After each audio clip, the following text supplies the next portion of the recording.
I know that journaling is so popular on social media and a lot of people talk about it online, but still, I want to speak about it because there is a lot of people who are hesitant to start journaling and underestimate it. And in today's episode, I want to change your opinion about it and address some misconceptions about it and give you some journaling prompts that you can start with. So the first thing is journaling helps you to organize your thoughts and it helps you to express them better because a lot of us fall in that trap of thinking that our thoughts about something are organized until someone asks us about our opinion about a certain subject, and we're like speechless because you find it hard to voice the thoughts you have in your head, and you get so overwhelmed because you don't know where to start, and you can't articulate them properly. And that's where writing your thoughts in a journal and being consistent with it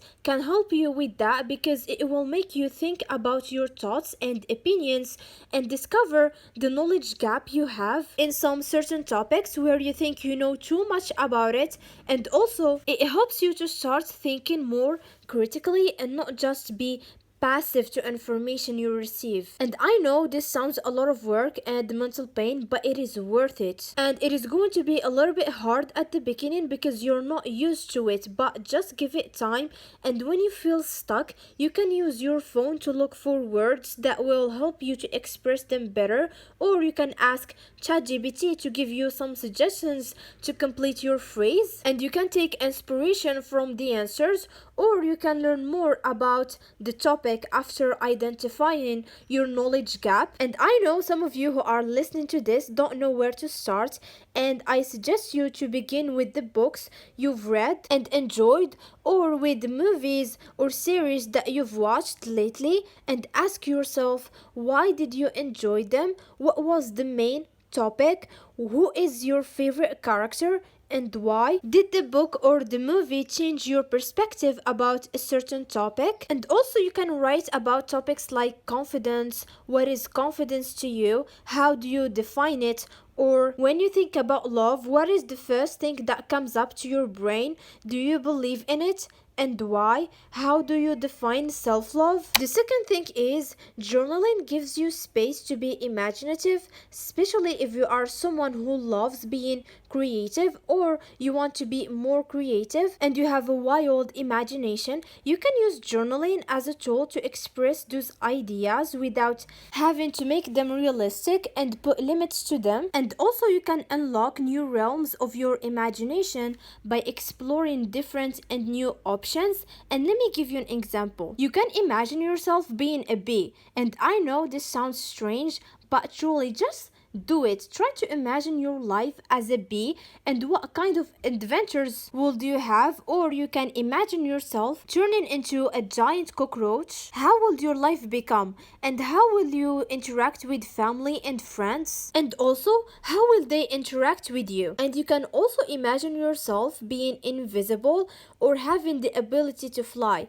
What will you do in these both scenarios? And what are the places will you go to, and how will you behave in these both scenarios?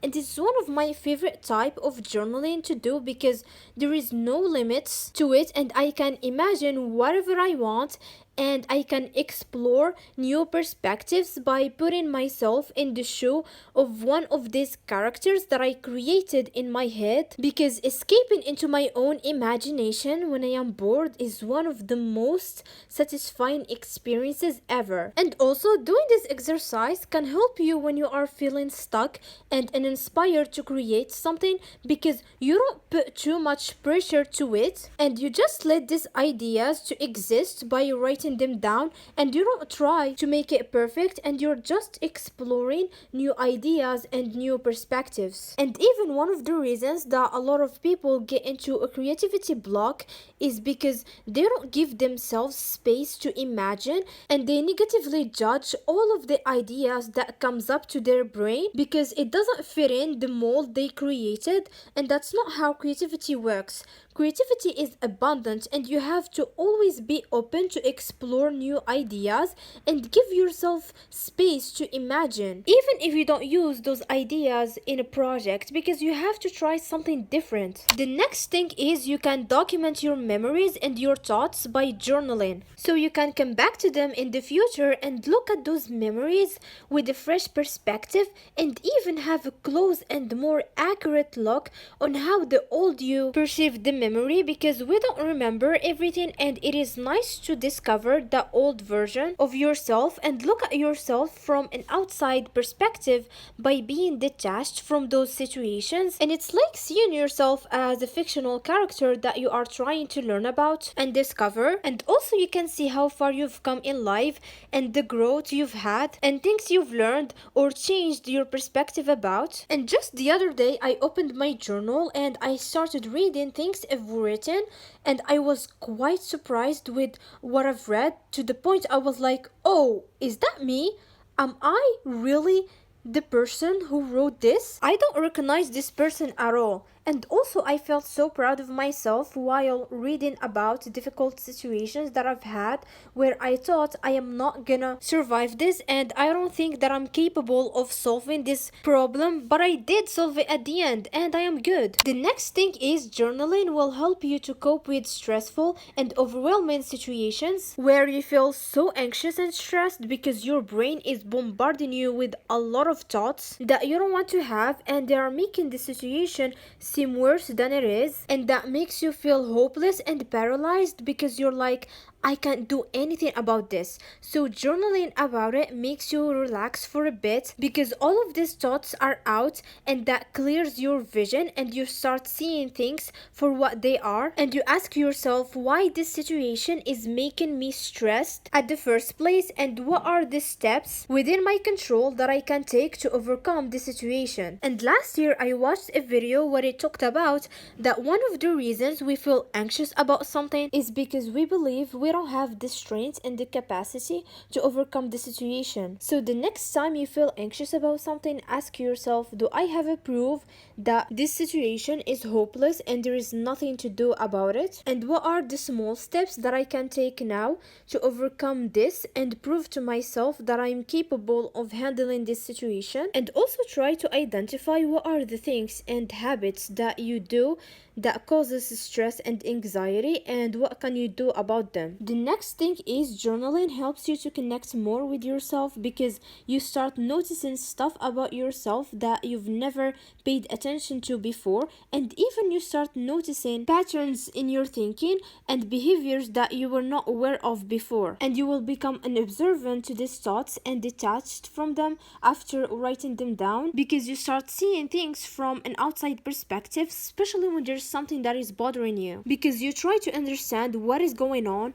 why do I think this way, and what is the reason behind it. And even with time you start realizing that not all of your thoughts deserve attention, especially when you start having these negative thoughts that are trying to ruin your day and hold you back from working on your goals. You can just brush them away. And also when you start journaling, you will be surprised of the things that you were not conscious of that starts coming up while journaling. And even there is this quote that I love that goes by, I write because I don't know what I think until I read what I say. And it is so true, because when you give yourself time to express yourself by writing, your unconscious mind starts expressing itself and giving you information that you need to know about yourself. And I remember when I started journaling, I found myself writing about something that was bothering me over and over for a week or two, and I was like, oh, what is this about? Like, why do I keep coming back to this? And the more I wrote,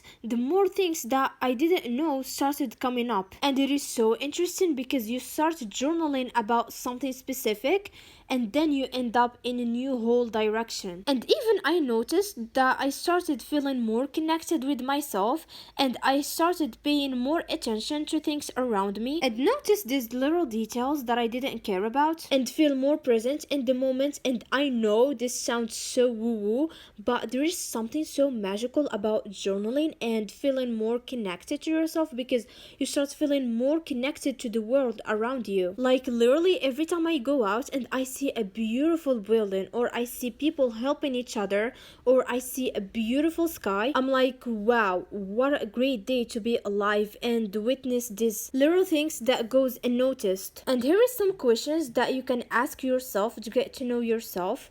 If you had 1 year left, what will you do? What is something that you're so afraid to admit to yourself? What are your toxic behaviors? What are the situations that happened that had a huge impact in your personality? What does your ideal day look like? What does make you happy? And what are the habits that ruin your mood? And what are your triggers? And now let's move on to misconceptions about journaling. The first thing is I have to journal every day. And I am here to say no, you don't. You can journal whenever you want, especially when you start and whenever you feel like you have something to write about, and when you remove that pressure of having to stick to it every day, it doesn't feel like a chore. You do it for the sake of doing it. The second thing is it has to be long and interesting. No, it doesn't. And you don't have to write pages about something. It can be short, and even you can do a mind map when you're not in the mood to write a lot. And also it doesn't have to be poetic. It can be simple, like you don't have to perform to a crowd that doesn't exist. You write for yourself, and also writing with the attention that there is an invisible crowd who will read it makes you hold on to some information. And it is not the end of the world if you write something basic. You're not going to publish it anyway. And it shocks me how there's so many people online who take it that seriously, and they're like, I have to write something poetic. The final misconception is I have to follow a formula in journaling. Like, the amount of times that I've seen people online obsessing over having a formula in journaling is insane. Like, bro, you don't need to follow a formula. Just sit down and write. You're not in school where there is a professor who will grade your writing and ask you why didn't you follow a formula. I hope that this episode was helpful, and if you are someone who loves journaling, I would absolutely love if you share in the comment section the reason you started journaling and how long have you been doing it, and how is it helping you in your life. And also, do you have some journaling prompts that you want to share?